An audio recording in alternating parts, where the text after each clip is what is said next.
Tema yang akan kita renungkan pada siang hari ini adalah taat jangan karena terpaksa. Saya membawa kita membuka satu bagian kebenaran firman Tuhan dari Injil Matius pasal 21. Injil Matius pasal 21 ayat 28 sampai ayat yang ke-32. Injil Matius pasal 21 ayat 28 sampai ayat 32. Kita akan membaca secara silih berganti. Saya akan membaca ayat 28 dan ibu-ibu yang dikasihi Tuhan membaca ayat 29, demikian seterusnya. Nanti ayat yang ke-32 kita baca bersama-sama. Perumpamaan tentang dua orang anak. Tetapi apakah pendapatmu tentang ini? Seorang mempunyai dua anak laki-laki. Ia pergi kepada anak yang sulung dan berkata, "Anakku, pergi dan bekerjalah hari ini dalam kebun anggur."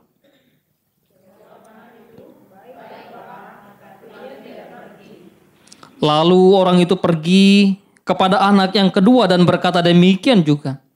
Dan anak itu menjawab, "Aku tidak mau." Tetapi kemudian ia menyesal lalu pergi juga.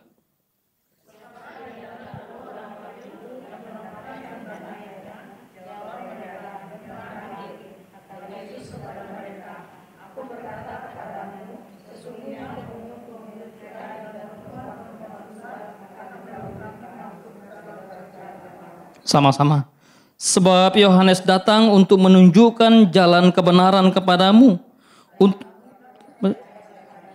Tetapi pemungut-pemungut cukai dan perempuan-perempuan sundal percaya kepadanya. Dan meskipun kamu melihatnya, tetapi kemudian kamu tidak menyesal dan kamu tidak juga percaya kepadanya. Ibu-ibu, saudara-saudari yang terkasih dalam nama Tuhan kita Yesus Kristus, ketika kita bicara soal ketaatan atau taat, jangan karena terpaksa. Artinya ada suatu kondisi di mana kalau tidak terpaksa maka tidak perlu taat, begitu ya. Seringkali memang di kehidupan hari-hari, di kehidupan nyata kita, udah tahu kita sesuatu dilarang, udah tahu kita sesuatu tidak diperbolehkan, udah tahu segala sesuatu itu jangan dilewati. Seringkali kita melanggar, seringkali kita menabrak, seringkali kita abai pada peraturan-peraturan yang ada. Contoh, misalnya, karena saya juga sempat kehilangan SIM, lalu sempat beberapa waktu tidak punya SIM, ya saya seperti biasa mengendarai kendaraan. Di satu jalan, tatkala saya melihat depan terlalu banyak orang. Tahu-tahu ada razia. Ya. Ketika razia, maka waktu ditanya, tim yang merazia itu berbagai macam alasan para pengemudi, para pengendara. Ya, termasuk saya pun memberikan alasan. Kenapa mengendarai sepeda motor atau kenapa mengendarai kendaraan tanpa memiliki SIM? Wah, saya tunjukkan ini surat kehilangan saya, bahwa SIM saya sudah hilang, dompet saya hilang. Tapi mau tidak mau gitu ya, tidak bisa. Tetap kena. Karena waktu itu temponya kan udah habis 1 minggu kemudian setelah lewat. Tapi ada yang lain berkata, "Kenapa? Kamu melanggar peraturan ini, jalan ini seharusnya tidak bisa dilewati kendaraan ini." "Terpaksa, Pak, karena saya harus cepat. Saya harus buru-buru ke kantor, kalau tidak saya terlambat." Gitu ya. Seringkali memang keterpaksaan itu menjadi suatu alasan untuk orang melanggar yang namanya ketaatan. Dan bagaimana dengan kehidupan kita sebagai orang percaya, sebagai seorang Kristen? Haruskah kita taat karena terpaksa, karena tidak ada jalan lain, karena tidak berdaya lagi, karena sudah tidak mampu berbuat apa-apa, lalu kita ya udah deh taat saja kalau begitu, karena sudah tidak punya kekuasaan lagi untuk mengelak, sudah tidak punya kekuasaan lagi untuk menghindar. Tentu tidak demikian, bukan? Ibu-ibu yang terkasih dalam Tuhan kita Yesus Kristus, menarik dari apa yang kita baca pada bagian Injil Matius ini. Matius memang menempatkan bagian ini setelah, kalau kita melihat di perikop di atasnya, setelah orang-orang berbincang dengan dia, mempertanyakan kepada Yesus.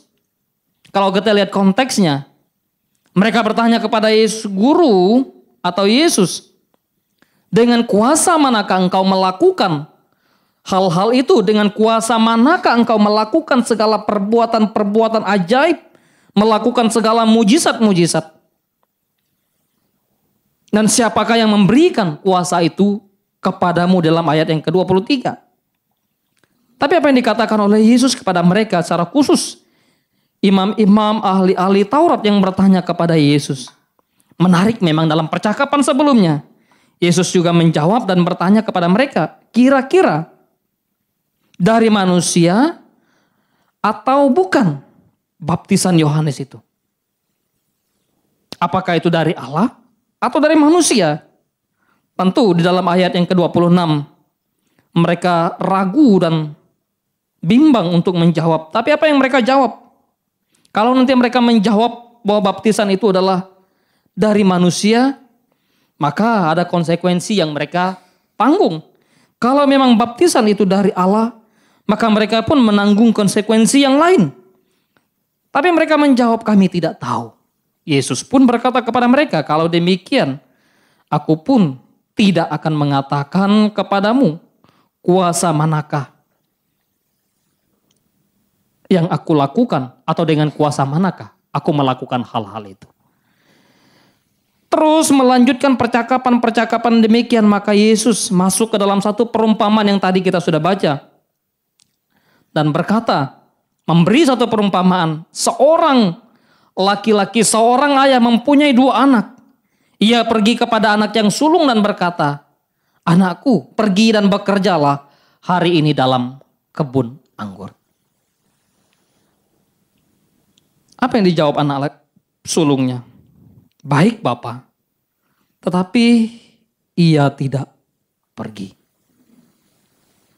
Kalau ibu-ibu semua dalam posisi yang sama dengan posisi seorang ayah ini, meminta kepada seorang anak untuk melakukan pekerjaan yang demikian. Ia menjawab iya, anak itu berkata iya, tapi pada kenyataannya ia tidak melakukan. Apa sebetulnya yang ada dalam hati kita? Apa sebetulnya yang ada dalam pikiran kita? Memang tidak diberikan alasan, memang tidak dijelaskan apa yang menjadi kendala, apa yang menjadi alasan anak sulung ini. Sampai ia berkata, lalu ia namun tidak melakukan. Ia tidak berbuat, ia tidak pergi. Kalau kita memahami sedikit kebagian sejarah tentang anak sulung menjadi sesuatu yang sangat penting sekali dalam tradisi orang-orang Yahudi. Karena kepada anak sulung itulah ya harta warisan yang terbanyak yang diberikan dibanding dengan anak yang kedua atau anak-anak selanjutnya. Oleh sebab itu ketika ia memanggil anaknya yang pertama, anak yang sulung, dia berharap bahwa anak sulung itu akan meneruskan warisan, akan meneruskan pekerjaan itu kelak. Tetapi kenyataannya tidak demikian. Anak sulung itu malah mengelak dan menghindar dari pekerjaan, menghindar dari tanggung jawabnya. Dengan kata lain, menolak untuk taat kepada apa yang diperintahkan oleh ayahnya kepadanya. Nah, melihat ketidaktaatan seorang anak sulung ini, maka sang bapak ini pergi kepada anak yang kedua dan berkata juga demikian. Jadi perkataannya adalah perkataan yang sama. Pergi dan bekerjalah hari ini dalam kebun anggur. Anak yang kedua sebetulnya ia tidak mau. Ya. Ia menolak untuk pergi, menolak untuk bekerja. Tetapi apa yang dikatakan di dalam kebenaran firman Tuhan yang telah kita baca. Ketika ia berkata, aku tidak mau. Namun kemudian ia menyesal lalu pergi juga. Dua pribadi yang berbeda, dua sikap yang berbeda yang ditonjolkan oleh kedua anak ini. Baik anak yang sulung maupun anak yang kedua. Padahal tanggung jawab yang diberikan sama-sama. Perkataan yang diberikan sama-sama. Pekerjaan yang diberikan sama-sama. Namun responnya beda. Sikap yang berbeda, perilaku yang berbeda. Yang satu berkata iya, namun tidak melakukan. Yang satu berkata tidak, namun ia menyesal dan melakukan. Ibu-ibu yang terkasih dalam Tuhan kita Yesus Kristus, menjadi sesuatu yang sangat menarik ketika kita melihat gambaran dari pribadi dua orang yang berbeda ini, mana yang taat dan mana yang tidak taat. Tentu kita bisa membedakan apakah memang karena anak yang nomor 2 ini lalu merasa takut kepada ayahnya sehingga ia terpaksa, sekalipun ia sudah berkata tidak, namun ia tetap melakukan, ataukah ia memang menunjukkan sikap ketaatan karena memang ia adalah anak yang bungsu, anak yang kedua misalnya. Kalaupun hanya 2 anak, ya mungkin. Tapi ada satu respon yang sangat ada ketaatan. Nah, waktu Yesus berkata dan bertanya kepada orang-orang pada waktu itu, siapakah dari antara kedua orang itu yang melakukan kehendak ayahnya? Pertanyaan itu kalau disederhanakan adalah siapakah dari kedua orang ini atau dari kedua anak ini yang taat kepada ayahnya? Mereka tidak bisa mengelak, mereka tidak bisa menghindar. Jawab mereka, yang terakhir, kata Yesus kepada mereka, aku berkata kepadamu, sesungguhnya pemungut-pemungut cukai dan perempuan-perempuan sundal akan mendahului kamu masuk ke dalam kerajaan Allah. Sebab Yohanes datang untuk menunjukkan jalan kebenaran kepadamu dan kamu tidak percaya kepadanya. Tetapi pemungut-pemungut cukai dan perempuan-perempuan sundal percaya kepadanya. Dan meskipun demikian kamu melihat, tetapi kamu tidak menyesal dan kamu tidak juga percaya kepadanya. Ibu-ibu yang terkasih dalam nama Tuhan kita Yesus Kristus, bicara soal pemungut cukai dan perempuan-perempuan sundal, menjadi orang-orang yang sangat tersisihkan dari hadapan imam-imam, dari hadapan ahli Taurat atau dari komunitas-komunitas orang pada waktu itu. Mereka seringkali dinomor-duakan atau mereka seringkali dinomorkan sekian. Sehingga apa? Wah, bagi mereka adalah orang-orang yang memungut cukai adalah orang-orang yang berdosa. Mereka yang memungut cukai adalah mereka yang mengkhianati bangsanya karena memang mereka menagih pajak untuk keperluan kepemerintahan Romawi. Perempuan-perempuan sundal seringkali dikucilkan dan dianggap mereka adalah orang yang berdosa, orang yang tidak layak di hadapan Allah, orang yang seringkali dipandang sebagai orang yang najis oleh imam-imam, oleh ahli-ahli Taurat, dan oleh orang-orang Yahudi pada waktu itu. Sehingga dengan satu perumpamaan ini Yesus pun sedang menantang imam-imam, menantang ahli-ahli Taurat. Kira-kira ketika mereka berkata bahwa mereka adalah imam, mereka adalah ahli Taurat, dan mereka menunjukkan kualitas ketaatan secara jasmania kepada Allah, di mana mereka melakukan ibadah, melakukan puasa, memberi persembahan, memberi perpuluhan, dan seringkali mereka mendapatkan penghormatan-penghormatan di mana mereka hadir.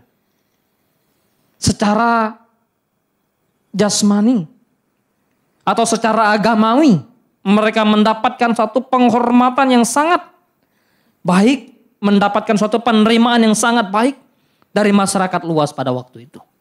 Termasuk dari kepemerintahan Romawi. Sehingga apa? Wah, kalau orang melihat mereka adalah ahli Taurat, imam-imam adalah orang-orang yang taat kepada Allah secara agamawi. Tetapi ketika Yesus menggunakan satu perumpamaan ini, maka ia sedang membuka topeng mereka, ia sedang membawa mereka merenung lebih dalam lagi. Perbedaan antara mereka, ahli Taurat ini, imam-imam dengan para orang pemungut cukai, para perempuan-perempuan sundal. Yesus mau membuka kedok orang-orang beragama pada waktu itu. Ibu-ibu yang dikasihi oleh Tuhan kita Yesus Kristus. Gambaran tentang anak yang sulung dan gambaran tentang anak yang kedua memberikan suatu indikasi antara orang-orang Yahudi yang adalah imam-imam dan ahli-ahli Taurat serta orang-orang Yahudi yang disebut pemungut cukai dan perempuan-perempuan berdosa. Sehingga ini menjadi suatu personifikasi yang sangat kental yang digambarkan oleh Yesus dengan kedua saudara tadi. Kedua, anak yang diperintahkan oleh ayahnya untuk pergi ke kebun anggur dan bekerja di sana. Kelihatan ketaatan ahli Taurat, kelihatan ketaatan para imam adalah ketaatan yang luar biasa, bukan? Tetapi ternyata tidak demikian di mata Yesus. Tidak demikian di mata atau di hadapan Allah. Ketika Yesus menutup perumpamaan ini dengan satu bagian yang terakhir dengan mengutip bahwa Yohanes datang untuk menunjukkan kebenaran kepadamu dan kamu tidak percaya kepadanya. Namun pemungut cukai dan perempuan-perempuan sundal itu percaya kepadanya. Mereka menyesal. Mereka menerima. Mereka tunduk kepadanya. Mereka taat kepadanya. Maka ada satu peringatan yang besar yang dinyatakan oleh Yesus. Sebetulnya ketaatanmu adalah ketaatan yang percuma. Ketaatanmu adalah ketaatan yang tidak bernilai apa-apa. Ketaatan orang-orang Farisi, imam-imam dan ahli-ahli Taurat merupakan ketaatan yang hanya kepura-puraan. Terpaksa mereka taat. Karena memang kalau tidak demikian mereka tidak mendapatkan penghormatan. Kalau tidak demikian mereka tidak dihargai. Kalau tidak demikian mereka tidak mendapatkan keuntungan. Yohanes Pembaptis memberitakan pemberitaan tentang Yesus Kristus. Yohanes Pembaptis merupakan seorang yang diutus Allah untuk membukakan jalan bagi Tuhan. Dan tatkala ia datang, ia menyampaikan pesan, ia berfirman, bersuara, berseru di padang gurun. Siapakah yang menerimanya? Siapakah yang mendengar? Dan tatkala itu di dalam pelayanan Yesus Kristus, maka seringkali orang-orang yang disebut sebagai pemungut cukai, orang-orang yang disebut sebagai orang berdosa oleh imam, oleh ahli Taurat, merekalah yang menerima Yesus, yang taat kepada pengajaran Yesus dan melakukan kehendak Allah.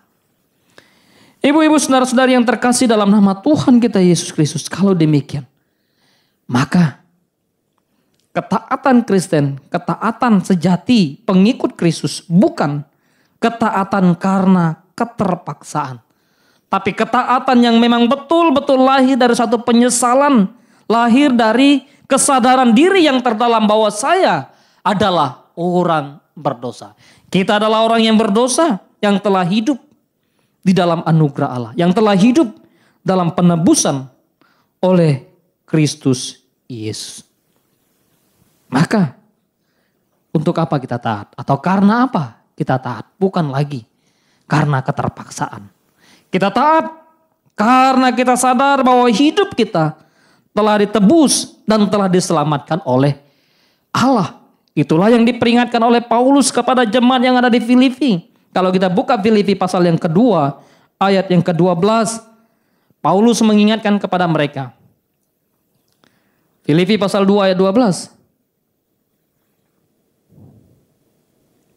Demikian firman Tuhan. Hai saudara-saudaraku yang kekasih, kamu senantiasa taat, karena itu tetaplah kerjakan keselamatanmu dengan takut dan gentar. Bukan saja seperti waktu aku masih hadir, tetapi terlebih pula sekarang waktu aku tidak hadir.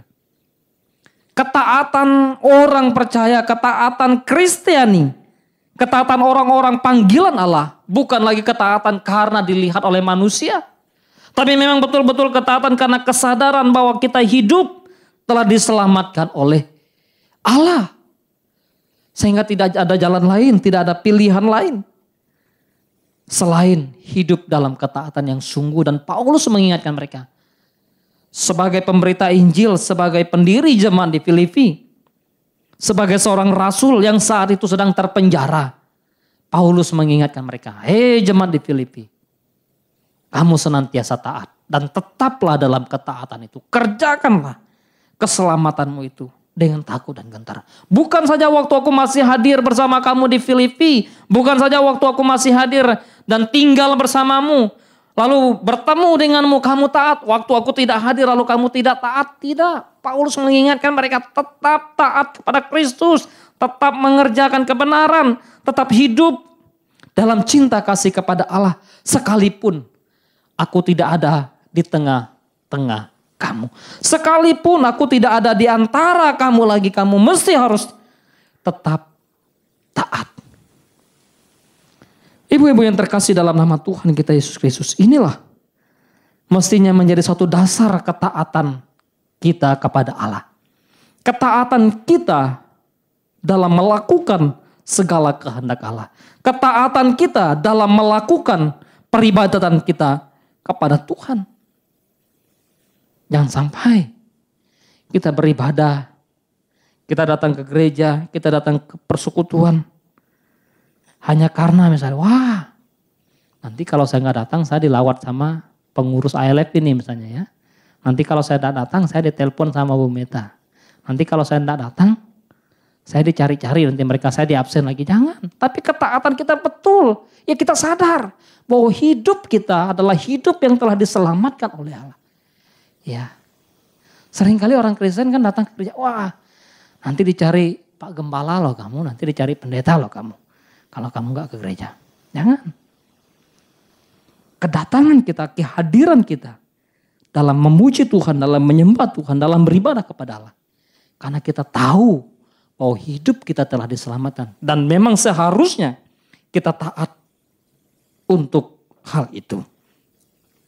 Selain ketaatan kita karena memang hidup kita telah diselamatkan oleh Allah, kita juga taat karena kita sadar bahwa hidup kita adalah hidup beriman atau hidup oleh iman kepada Yesus Kristus.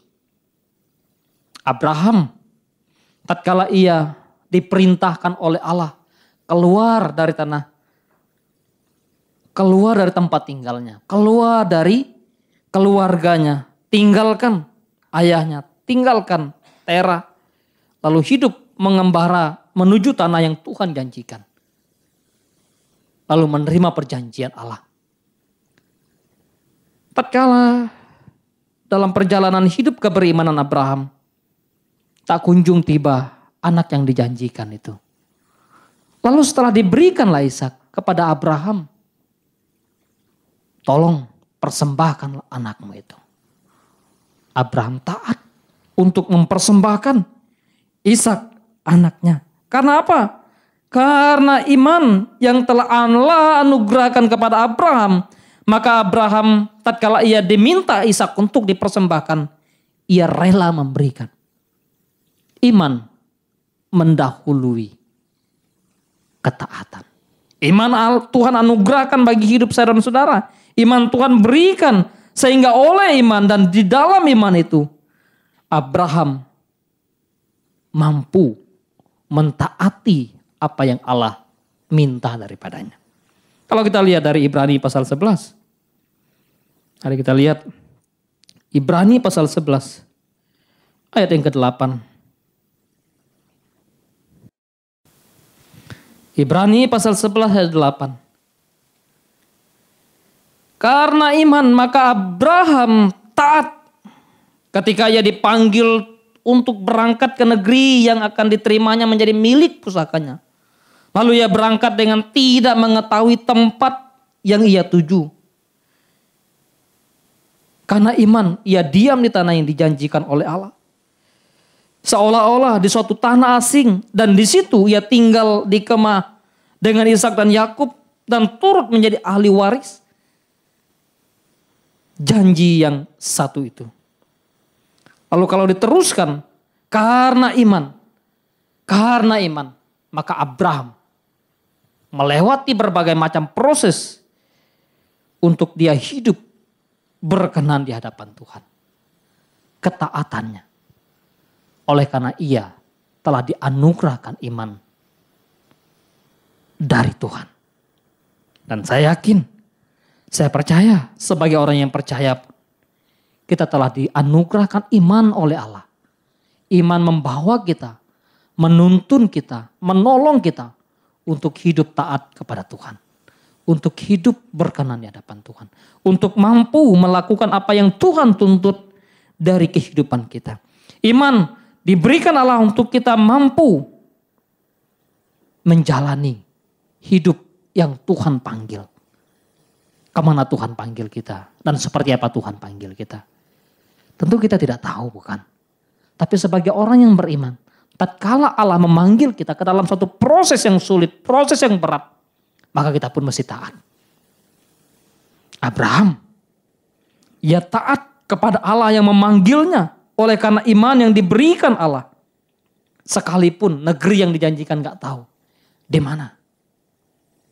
Sekalipun ia tidak memiliki langsung mendapatkan apa yang Tuhan janjikan itu karena tanah Kanaan nanti. Baru di zaman anak-anak Yakub, baru di zaman Musa. Itu pun Musa tidak masuk ke tanah Kanaan. Baru di zaman Yosua, baru Yosua menduduki tanah Kanaan. Begitu ketaatan orang percaya. Karena iman mampu. Ya, karena iman orang percaya sanggup hidup dalam ketaatan kepada Allah. Tuhan memang memanggil kita dengan berbagai macam cara. Tuhan memang memanggil hidup kita untuk beberapa hidup yang memang harus kita jalani. Tidak serta-merta bahwa panggilan Tuhan menjadi suatu panggilan di mana kita melewati jalan yang mulus, di mana kita tidak melewati semak duri, di mana kita tidak melewati kerikil yang tajam dalam kehidupan ini. Tuhan tidak pernah menjanjikan kemulusan itu. Tuhan memberikan kekuatan, memampukan saya dan saudara untuk taat melewati proses demi proses. Mungkin di keluarga. Tatkala mungkin di keluarga pergumulan yang sulit, pergumulan yang berat, mungkin pergumulan anak, mungkin pergumulan istri, mungkin pergumulan suami, mungkin pergumulan cucu, mungkin pergumulan tentang menantu. Tuhan memanggil saya dan saudara untuk tetap taat dalam hidup keberimanan kepadanya. Mungkin pergumulan ekonomi dan mungkin pergumulan sakit penyakit. Tuhan meminta saya dan saudara untuk tetap taat kepadanya. Bukan karena keterpaksaan tidak berdaya. Yang sampai kita taat kepada Tuhan terpaksa deh. Karena sudah tepok misalnya nggak kuat lagi berdaya, sudah tidak lagi mampu berbuat apa-apa, terbaring. Dan tidak kuat menanggung itu dan ini, baru saya taat. Jangan. Tentunya kita sudah mengetahui bahwa hidup kita sudah terlebih dahulu dipanggil Tuhan untuk hidup beriman kepada Dia. Karena sekalipun penderitaan berat, terbaring sekalipun dalam kesakitan, terbaring sekalipun oleh karena kondisi keadaan, dan bahkan mengalami krisis sekalipun dalam berbagai macam hidup. Jangan karena krisis itu kita baru taat. Jangan karena keterpaksaan baru saya dan saudara taat. Tetaplah taat di dalam situasi hidup bagaimanapun.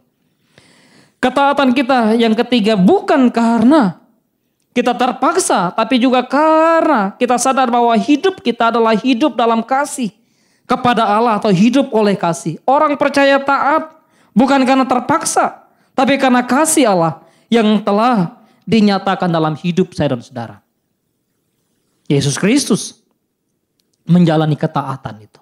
Yesus Kristus memberikan keteladan ketaatan itu. Untuk apa Yesus Kristus taat di kayu salib? Taat menderita, taat dalam penghinaan, taat dalam kesukaran, taat dalam keterbatasan, menjadi manusia karena kasihnya untuk saya dan saudara. Karena kasihnya kepada orang-orang pilihannya. Karena kasihnya untuk orang-orang yang diperkenannya. Maka ia taat sampai mati di kayu salib. Ia taat sampai tuntas. Taat sampai akhir. Sampai semuanya selesai. Dan berkata, telah selesai. Inilah yang seharusnya menjadi dasar ketaatan bagi saya dan saudara. Dan itulah yang Yesus gambarkan dalam ketaatan melalui perumpamaan yang telah kita baca tadi. Oleh sebab itu unsur ketaatan adalah sangat berkorelasi dengan unsur pendengaran. Ketika anak yang sulung dan anak yang kedua mendengar ayahnya berkata kepada mereka, pergi ke kebun anggur, bekerjalah di sana, lakukanlah di sana. Harusnya ketika mereka taat dan mendengar apa yang disampaikan oleh ayahnya, harusnya orang yang taat atau anak yang taat meresponi, tak hanya mendengar. Ya, tapi juga unsur ketaatan adalah unsur adanya suatu tindakan. Unsur di mana seseorang melakukan. Anak yang taat digambarkan bagaimana anak yang melakukan kehendak Bapa. Ketaatan tidak bisa lepas dari mendengar apa yang disampaikan dan melakukan apa yang diperintahkan. Itulah yang digambarkan oleh Yesus dalam perumpamaan tadi. Kenapa? Waktu ia mengutip Yohanes Pembaptis, ia berseru, menyuarakan pertobatan, menyuarakan kepada umat untuk mempersiapkan diri menyambut Yesus Kristus Sang Mesias itu. Tatkala mereka mendengar orang yang taat memberi diri untuk dibaptis. Tatkala mereka taat, mereka memberi diri untuk percaya. Unsur ketaatan adalah unsur di mana seseorang percaya kepada Kristus. Oleh sebab itu ditegaskan di bagian yang terakhir. Dan meskipun kamu melihatnya, tetapi kemudian kamu tidak menyesal dan kamu tidak juga percaya kepadanya. Ada unsur iman. Unsur faith di sana. Mendengar, melakukan, dan percaya. Itulah yang seharusnya menjadi dasar ketaatan kita orang-orang percaya. Jadi jangan lagi karena terpaksa. Tidak ada alasan, tidak ada pilihan.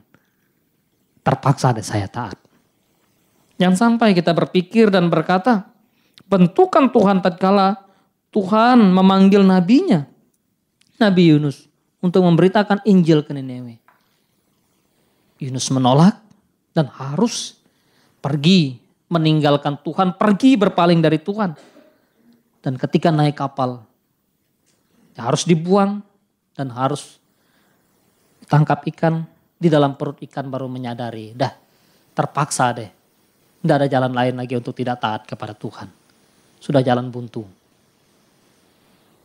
Sangat disayangkan bukan? Kalau saya dan saudara sudah mentok baru kita taat. Demikianlah seharusnya ketaatan orang percaya. Ketaatan kita bukan ketaatan semu. Bukan ketaatan karena ingin dilihat. Bukan karena ketaatan supaya nanti tidak diabsen. Bukan nanti ketaatan supaya nanti ditelepon dan dicari. Karena itu Paulus menegaskan kepada orang-orang percaya pada waktu itu. Paulus mengingatkan kepada hamba-hamba dan juga kepada orang-orang pada waktu itu. Dalam konteks ketaatan. Jangan hanya di hadapan Tuanmu saja. Kamu taat. Sekalipun kamu tidak di hadapan Tuanmu, kamu tetap harus menunjukkan ketaatanmu sebagai seorang hamba. Siapakah hamba dari Kristus Yesus yang sesungguhnya? Yaitu saya dan saudara. Kita semua orang-orang yang percaya kepada Dia. Mungkin kita berpikir dan berkata, di dalam gereja ada Tuhan melihat sehingga kita taat. Tapi di luar gereja mungkin Tuhan tidak melihat lalu kita nggak taat. Jangan, bukan. Kita tetap taat dimanapun kita ada. Entah di dalam gereja, dalam persekutuan, maupun dimanapun Tuhan hadirkan kita. Di setiap sendi, di setiap lini kehidupan itu.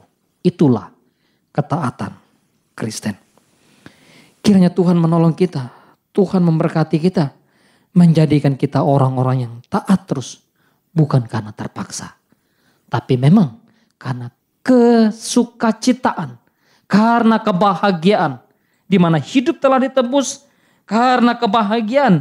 Di mana iman telah dianugerahkan. Karena kebahagiaan. Karena ada cinta kasih Allah. Yang memelihara hidup kita.